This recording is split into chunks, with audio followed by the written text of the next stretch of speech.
Hi guys, today we're going to be learning the exam of the ears, nose, and throat. So the first thing I'm going to do is put on my gloves. And we're going to start by inspecting the external ears.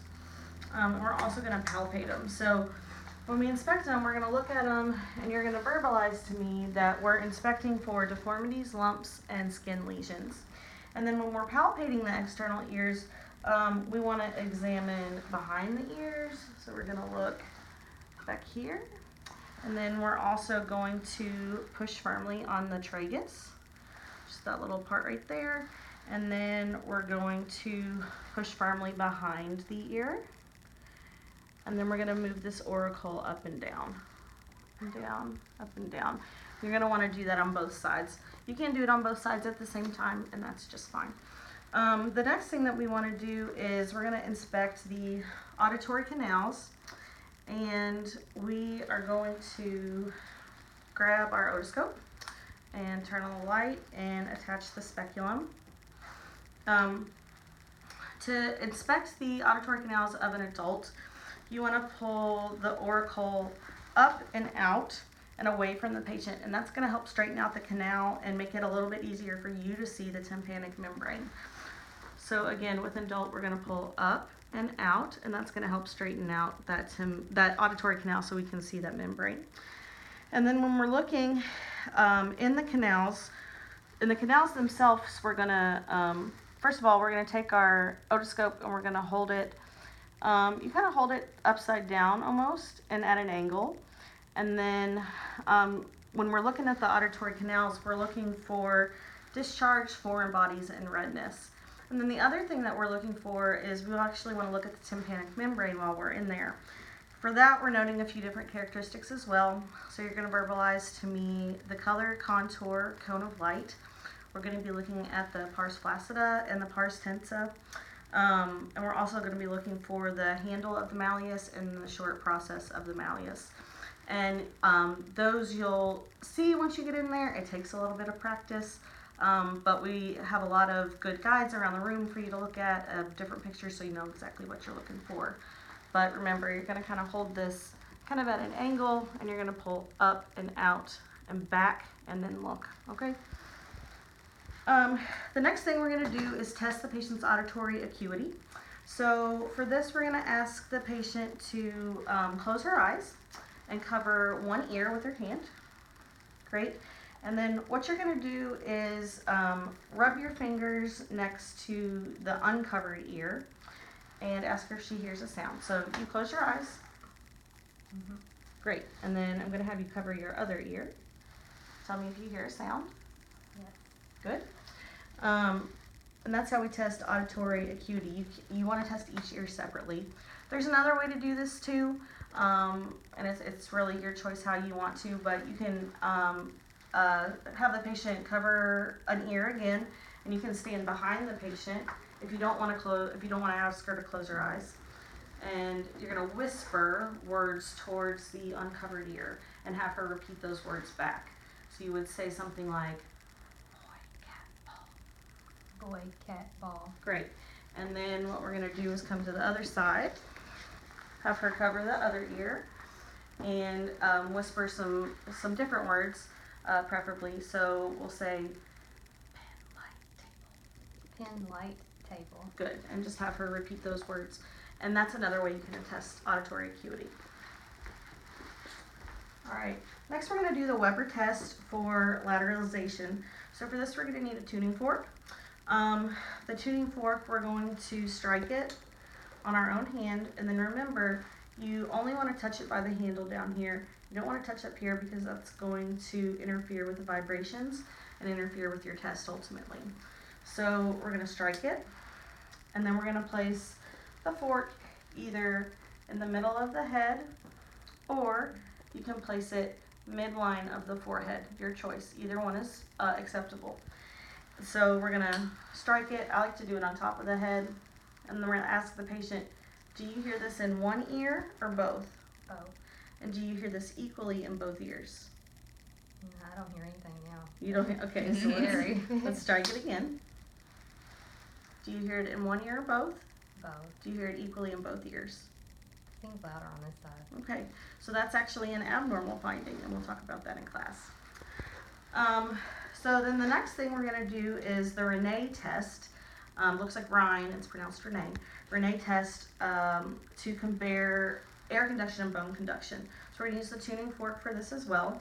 So again, we're going to strike the tuning fork, and we're going to place this on the patient's mastoid bone. So it's going to be back here. And one thing you want to be careful of is you don't want to get it messed up in the patient's hair. That can interfere with the vibrations. So kind of move their hair out of the way, strike that tuning fork, and then place it on that mastoid bone. And we're going to say, I want you to tell me when you can no longer hear the tuning fork. No. Okay? Then once that happens, you're going to move the tuning fork upright and place it near the ear canal and ask them if they can still hear it. I can hear it. Great. If that's the case, we're going to verbalize that air conduction is greater than bone conduction. And you do want to do this bilaterally, so we'll come over to the other side. Say, tell me when you can't hear it.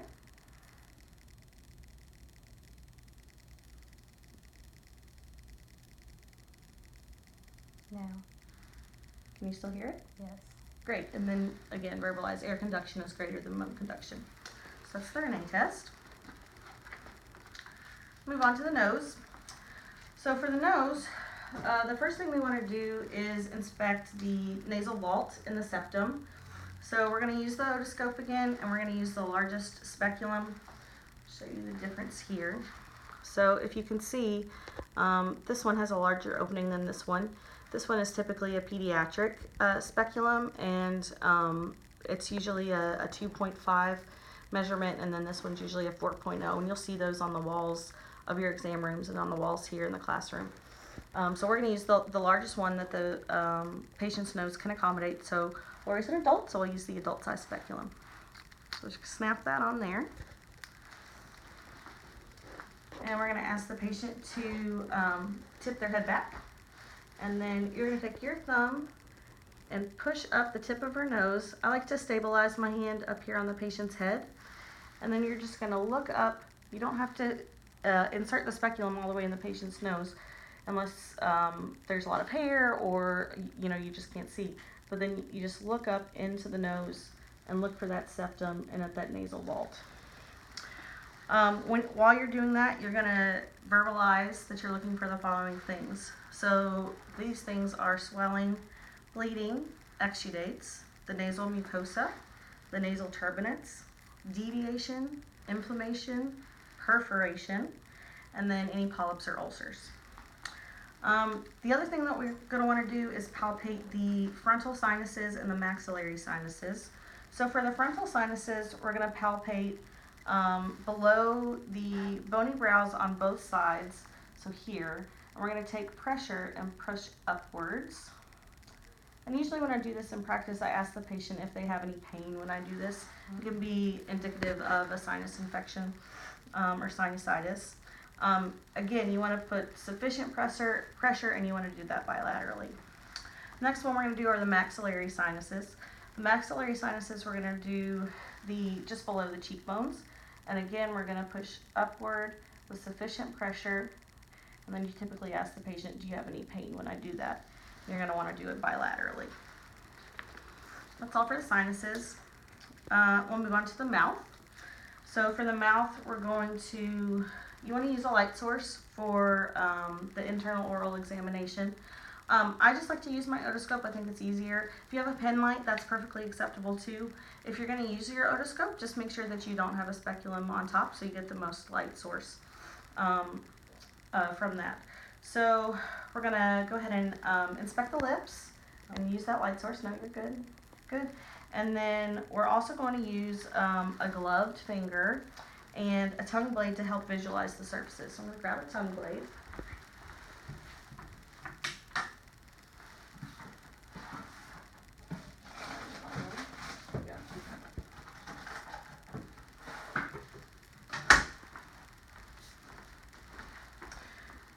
So then we're going to grab a tongue blade, and what we're going to do is ask the patient to just kind of open her mouth. She doesn't have to, at this point we're just still looking at the lips. So with that gloved finger, You can move that down. You can also use your tongue blade to look at the internal aspects of the lips.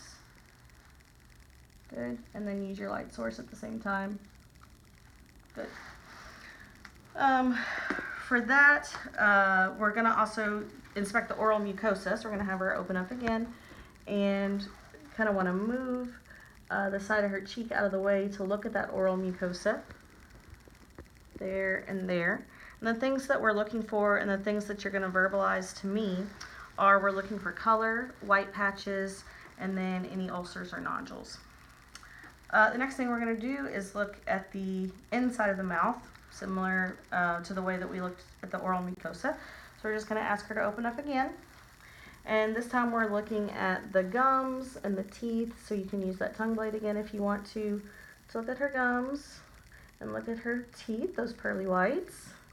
Very nice. And verbalize to me, I'm looking at gums, teeth, and then also the roof of the mouth up at the top here, right there. Perfect. Next thing we're going to do is inspect and palpate the tongue. So for this, we're going to make sure, again, that we have gloved hands on. We're going to use a gauze square.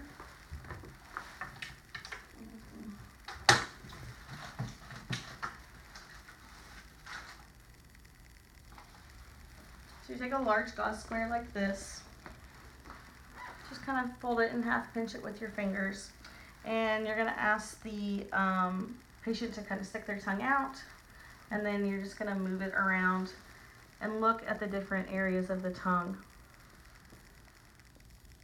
Good. And palpate it as well. Next thing we're going to do is inspect the pharynx, and for this we're going to ask the patient to say ah. So go ahead and say ah, and use our light source. And we say ah because we want to expose the posterior oropharynx appropriately. We're also going to verbalize that we're looking at the rise and the fall of the soft palate when we do this step. Next we're going to verbalize the things that we're looking for at the pharynx. So we're looking at the soft palate, the anterior and posterior pillars, the uvula, and the tonsils.